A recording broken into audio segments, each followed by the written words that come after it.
Hi mga Marcy ko! At dahil nga, kakaut lang namin dito sa work, naisipan na kumain ng mga ka-work ko sa Sark's Burger. Actually, sila lang talaga yung nakaisip at in-invite lang kami. At dahil nga, hindi naman kami tumatanggi sa mga invite, lalo na pag libre. Chares, hindi talaga libre. Sumunod kami para i-check lang sana sila kasi nga gagawin nila yung Jawbreaker Challenge ni Sark's Burger. So, dahil gusto ko rin sanang tikman pero wala akong budget, manonood na lang ako at mag-aantay ako ng tira.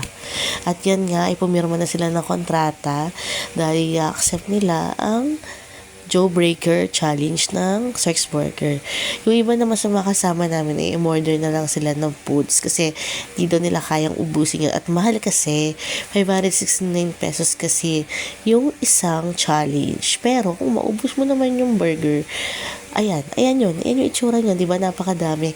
Yan, maubos mo yan is babalik naman sa iyo yung 569 pesos mo. Kailangan walang matatapon at yung juice maubos.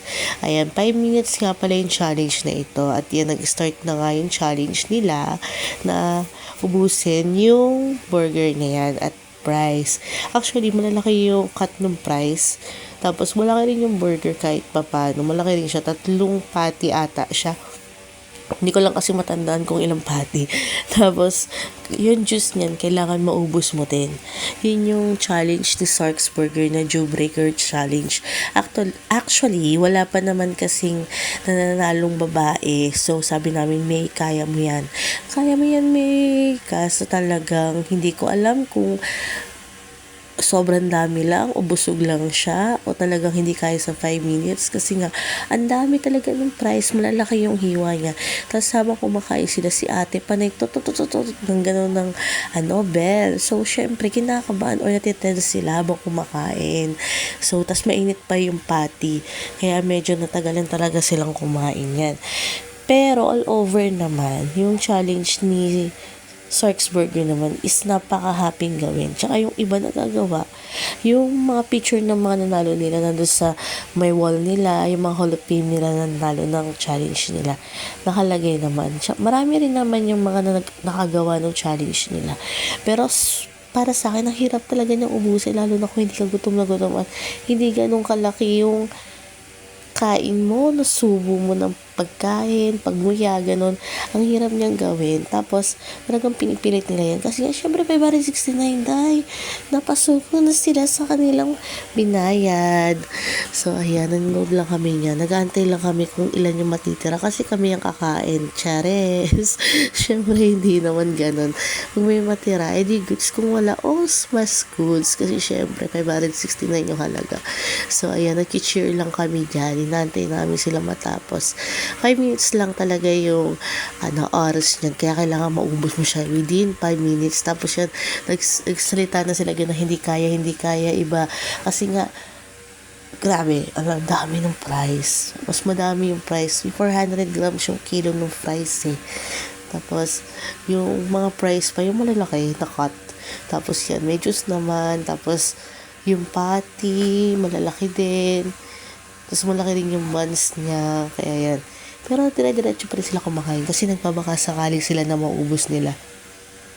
Pero hindi talaga nila naubos. Kaya happy kami kasi ang dami namin nakain. Nabusag ako sa price kahit onti lang yung tikman kong burger ni May.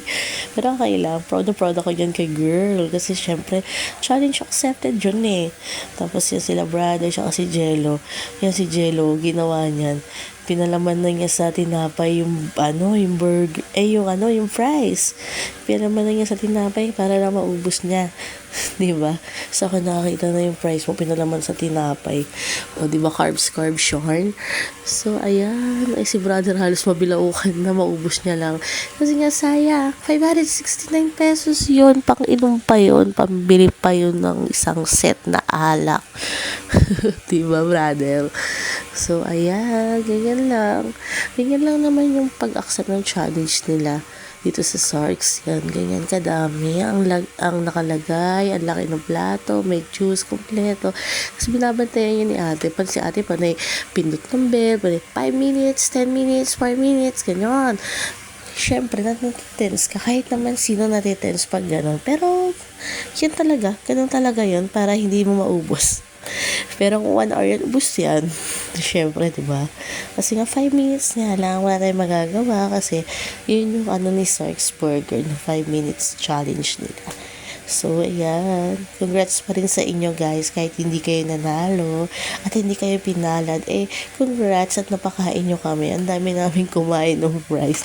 Tapos yung prize na kinain namin, nung kami na yung kumain, wala pang 20 minutes, 20 seconds, basta. Diba? Kaya yan, si Main suka-suka na yan kasi nga sobrang laki talaga nung patty and burger. Hindi niya kaya maubos ng isang ubusan. Tapos nung natapos na yung challenge, doon lang naisip ko, sana inunti-unti na lang nila. Ayun, challenge for more, di ba? Syempre, wala kaming tuurungan. Ang mga kaibigan kong putik, wala yung uurungan. Yun lang mga Marcy. Sana nagustuhan yung vlog. See you next vlog. Salamat!